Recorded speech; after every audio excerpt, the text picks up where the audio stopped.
bulan Ramadan kan bener-bener nggak makan nggak minum itu strict banget gitu, Iya. ketat. Berarti udah nggak bisa digeser.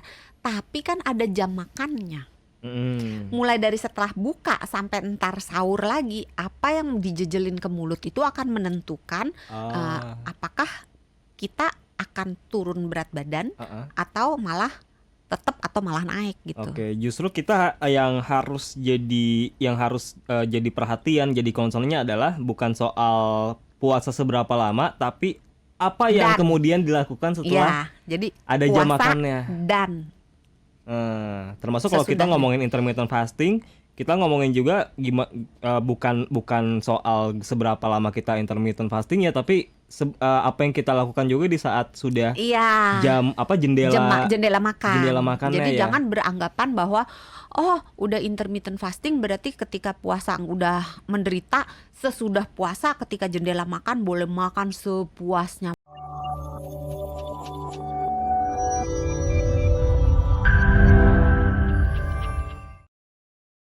Sebenarnya puasa itu memang harus disiapkan tuh jauh-jauh hari sebelumnya. Oh iya? Iya.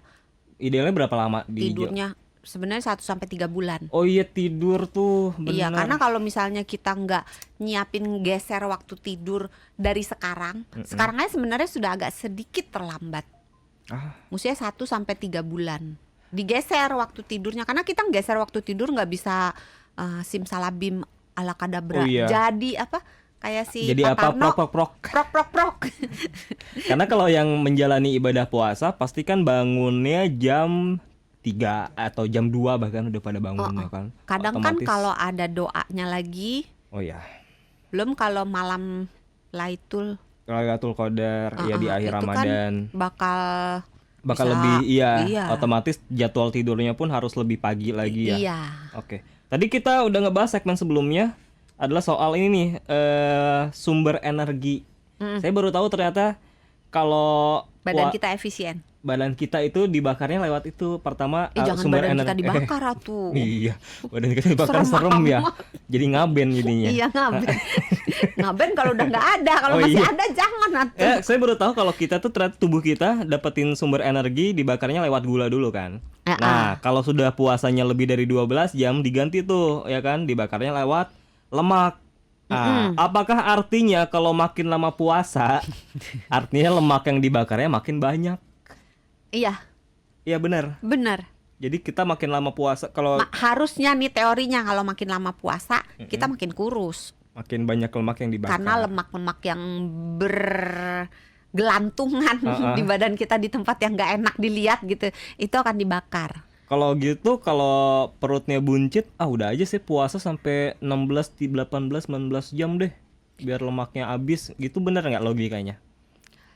Saya agak susah menjawab ya, karena kalau puasa itu kan terdiri dari 2 komponen.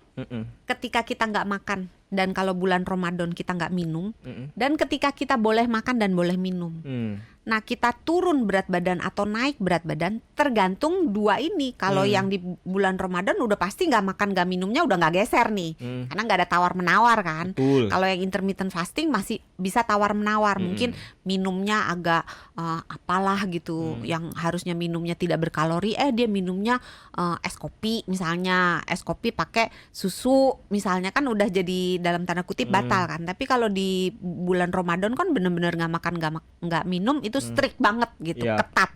Berarti udah nggak bisa digeser. Tapi kan ada jam makannya.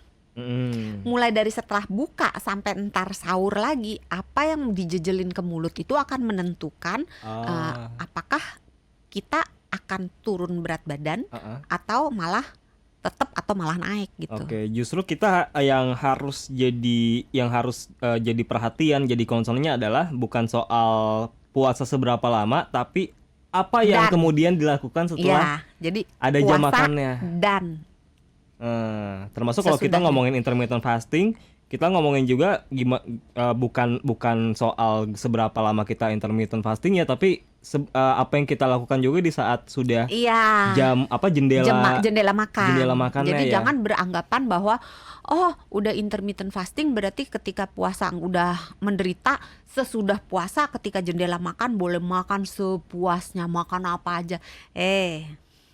nggak bener. Sebenarnya tergantung lah ya, tergantung tujuannya apa. Kalau tujuannya mau sehat, nggak bisa. Ya. Balik lagi soal yang pembakaran lewat lemak itu tadi, Dok.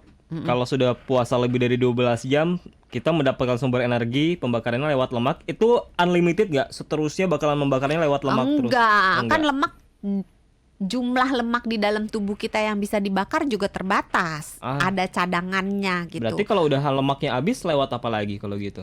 Kalau pada kondisi yang ekstrim, misalnya pada orang kan ada yang demo sampai berapa hari nggak makan gitu kan ya, yang dijahit mulutnya gitu. Dalam keadaan yang ekstrim berpuasanya itu lama sekali, setelah cadangan lemak itu mulai habis, maka yang dibakar adalah otot. Oh, kalau udah dibakarnya lewat otot gimana? Bahaya atau? Sebenarnya kalau dia cuman sebentar doang, cuma sedikit ototnya yang dibakar, itu kita masih bisa dengan cepat mengganti. Tapi kalau misalnya dibiarkan lebih lama lagi, maka jumlah ototnya akan makin sedikit. Jumlah otot yang makin sedikit itu membawa dampak kesehatan buat kita. Kita jadi nggak stabil badannya, Iya, jadi lemas juga, nggak daya kuat. tahan tubuh turun, fungsi dari sistem-sistem dasar di dalam tubuh kita nggak bisa berjalan dengan baik gitu. Jadi ya kalau dikatakan terlalu lama berpuasa tidak baik, iya. Karena bisa aja switch ya dari yang ngebakarnya lewat lemak. Nah, kita jadi jangan sampai dia ngebakar ngebakar lewat protein. Kalau ngebakarnya lewat lemak itu kan kalau udah lebih dari 12 jam puasa. Nah, kalau itu tidak selalu ya, tidak selalu ya. Nah, kalau switchnya biasanya di jam 16 sih baru mulai apa? Bakar lemak. Jadi di antara 12 di itu antara udah 12 mulai sampai habis. 16 jam. 12 itu udah mulai habis, udah mulai glikogennya udah mulai mau habis. Ketika masuk 16 biasanya mulai bakar lewat lemak ya.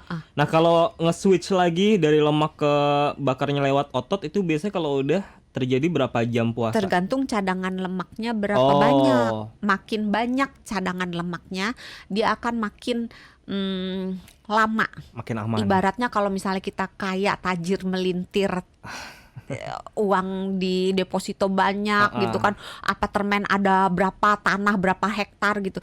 Ya kan dijual-jualin dulu, asetnya banyak gitu. Untuk dia jatuh miskin melarat kan susah gitu. Sama kalau badan kita cadangannya banyak, maka untuk sampai membakar otot sebenarnya agak lama. Tapi berapa lamanya tergantung orangnya, tergantung juga metabolismenya. Metabolisme dia bagus atau enggak gitu. Berarti kalau gitu orang yang gemuk aman dong kalau lama puasa karena cadangan lemaknya banyak ya kan? Gitu nggak logikanya? Susah juga karena gemuk sendiri kan membawa peningkatan resiko berbagai penyakit kan. Oh iya benar, iya kan? Bisa jadi mulai dari diabetes, mulai dari sakit jantung, hipertensi, itu kan naik semua resikonya. Kanker itu kan naik semua resikonya dengan berat badan yang masuk kategori obes gitu. Ada risiko penyakit juga dan otomatis sistem metabolisme atau imun tubuhnya juga jadi kurang bagus juga ya. Betul. Nah, orang-orang yang ingin menurunkan berat badan, maka di bulan Ramadan ini itu merupakan titik awal yang benar-benar kesempatan emas. Kesempatan emas. Kalau bisa mengetahui kunci-kuncinya.